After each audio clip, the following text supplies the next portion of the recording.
There is an event that changes the way that we think about something, a shift in perspective. It alters our understanding of the world around us. So, this is like in The Giver when the character switches from seeing the world in black and white to suddenly perceiving it in vibrant color. And this can happen in our games and our real lives. I'm Robert Walker, author of Session Zero, the DMG to writing great campaigns in any system. And this is my show where I teach collaborative storytellers how to have more immersive campaigns using psychology. And today we're talking about a fascinating topic that can dramatically impact our lives, both our lives out of character and our characters' lives in the game, and that is paradigm shifts. Now, a paradigm shift is a fundamental change in the way that we think about something. It changes the way that we understand the world. It changes the way that we perceive things and interact with the world. In role-playing games, you've heard me talk about this many times if you've listened to the show for long, these events are often plot twists. They change dramatically the course of the campaign. They can force the players to adopt and rethink their strategies and how they're moving forward with the story. Now, there are a few ways that you can add a paradigm shift to your game if you're thinking about a plot twist or something like that. First, you can introduce unexpected elements. New information, characters, or locations that challenge the player's assumptions, what they know in character. For example, if you reveal a long-lost artifact that changes the balance of power in the story, or introduce a mysterious force that threatens to destroy the world, now that's all of a sudden a big shift that the players are going to have to focus on. But it can also be something as simple as a friend is unexpectedly a villain, or a villain is unexpectedly a ally. Subvert expectations by turning familiar tropes on their heads. The wise old wizard might actually be the villain who's been giving them bad information all along, or the invincible dragon could be a misunderstood creature just looking for help, or something else fascinating along those lines. Like, think of a dragon whose goal is actually to help the damsel in distress rather than to lock it away in the tower. Maybe it's protecting it for something. Just little subtle shifts in the status quo is going to lead to a good paradigm shift in the game. And having your players adapt is going to be really important for this. Make sure that the paradigm shift presents a real challenge. They should have to rethink their plans. They should have to adjust their strategies, even reconsider their characters' motivations. I think those are the strongest ones altogether, is when a paradigm shift forces your characters, your players, to rethink the entire way that their character looks at the world. That's why plot twists are great, because if they are well designed and well executed, they can change the entire way that they're playing the game or understanding the world in which their character lives. I've talked about that a lot on this show. We've delved into plot twists on different episodes. But what we haven't talked about, and what I really wanted to focus on today, is when paradigm shifts occur in our personal lives, especially when that paradigm shift happens around the gaming table. Something happens either in the story or amongst your group of friends that forces a paradigm shift. When we face these unexpected changes, which do happen if you play games for a long time, especially if you play with a good group of people that you've been together knowing for a long time, you've gotten to know each other very well, these things happen. So I will tell you about a couple of the times that it has happened in my own life around the gaming table that I've been involved in at the time. And the reason I want to share this is because these moments can be extremely impactful for your own personal psychology, and they can enrich the game as well. And that's what they've done for me when they've occurred. So first thing you need to do is just make sure that you're open-minded. If you're going to cling to old beliefs and assumptions, you're not going to have the opportunity for a paradigm shift. You need to be willing to consider new perspectives and adjust your own personal beliefs when something challenges it in a unique way. If you have the opportunity to look at yourself and to investigate your own assumptions, you're going to have the opportunity to, aside from staying open-minded, you have to also be able to embrace uncertainty. A paradigm shift is a change. It's a change in thinking.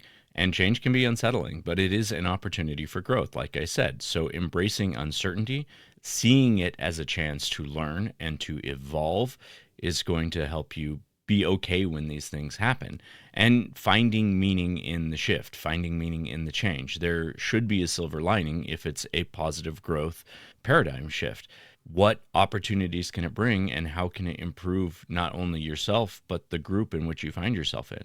So one of the first major paradigm shifts that we as a group encountered was early on in our gaming group. We used to do this thing where if one member of the group was away from the game, we would sort of, well, let's call it what it was. We would punish the players by not awarding experience to their character if they weren't there. So a character that had real life things going on for the player would end up being lower level and less powerful than the rest of the party.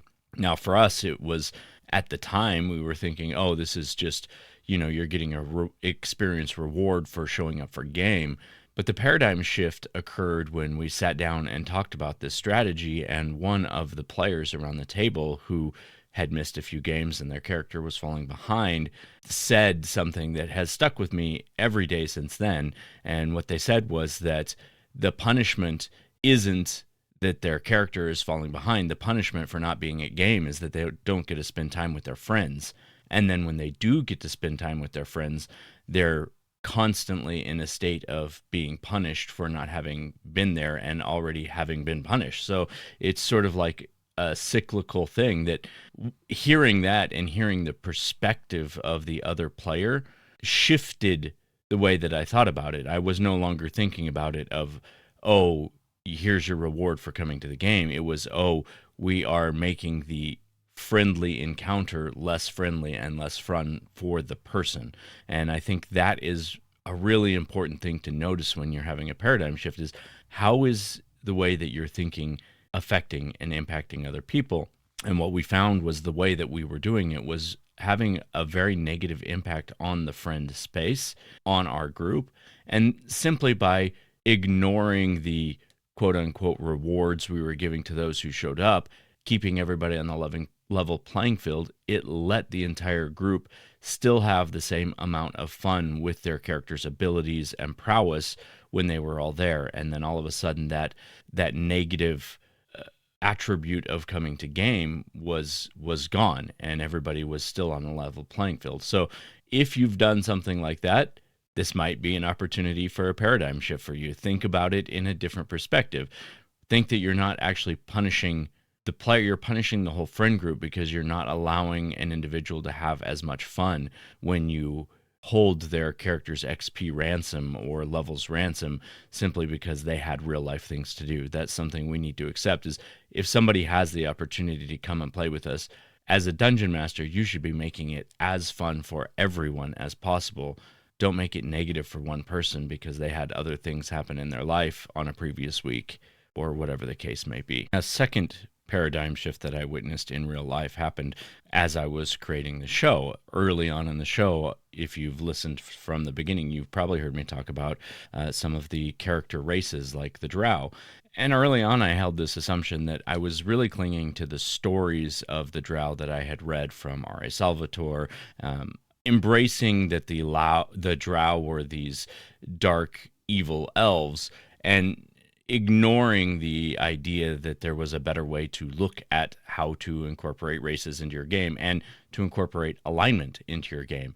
So it took me some time, and it took people commenting on some of my videos and saying, hey, why don't you consider this perspective, before I finally let my mind open up to the idea that there is an entirely different way to look at how races and alignment can work in the game, or species as they're calling them now in 1D&D.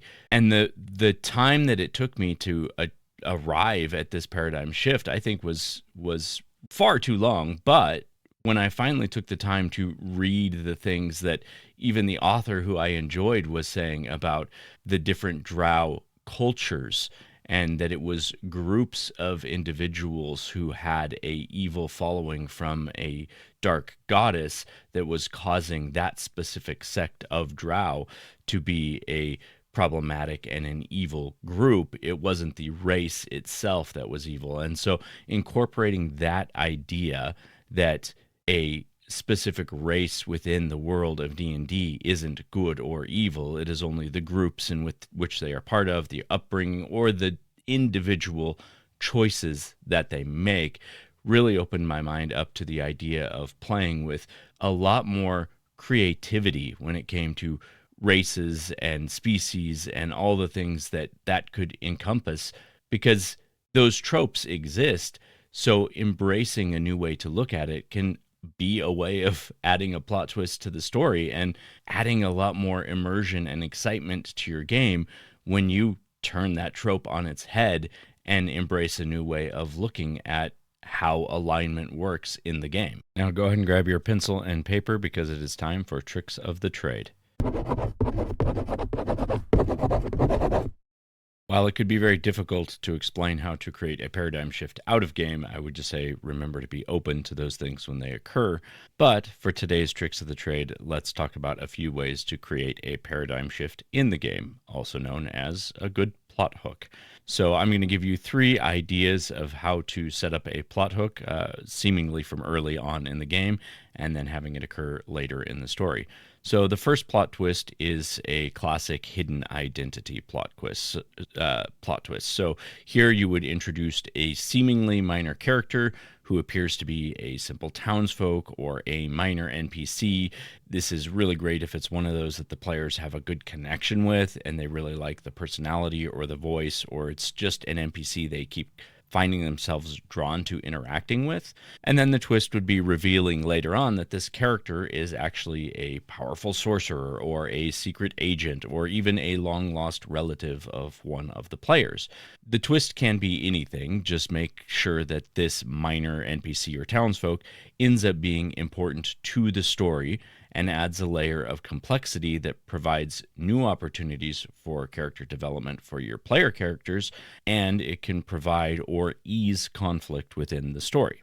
Now, the second plot twist is a betrayal from within. You've probably heard me talk about the way that this was pulled off in our games to stunning degree at a couple different points.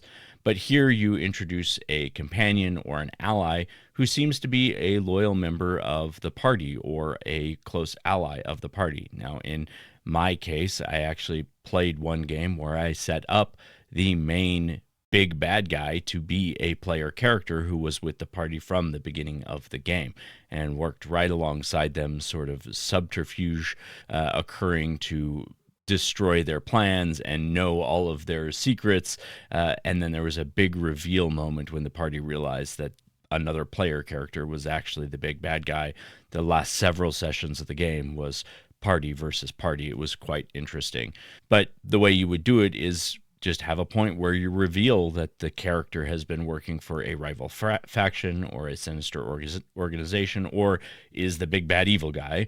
That reveal moment can be tense and dramatic. I remember we were all on edge and had quite a bit of fun with it, but it forces the players to confront their own trust issues and even question their loyalties. In my case, that was even player loyalties to the DM, but it was still a lot of fun. And the third and final trick of the trade plot twist is going to be a time jump plot twist. Now, this would introduce a mysterious artifact or a spell or a portal that would shift the party through time.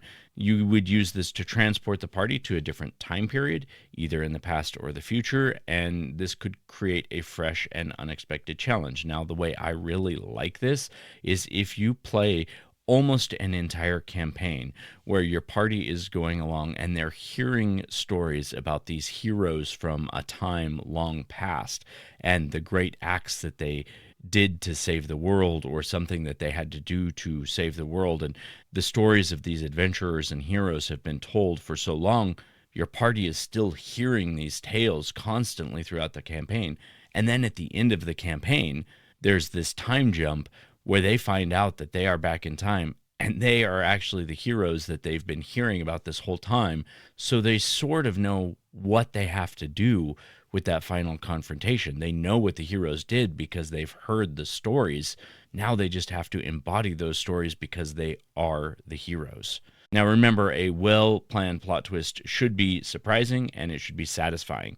It needs to make sense within the context of the story and provide new opportunities for adventures and character growth.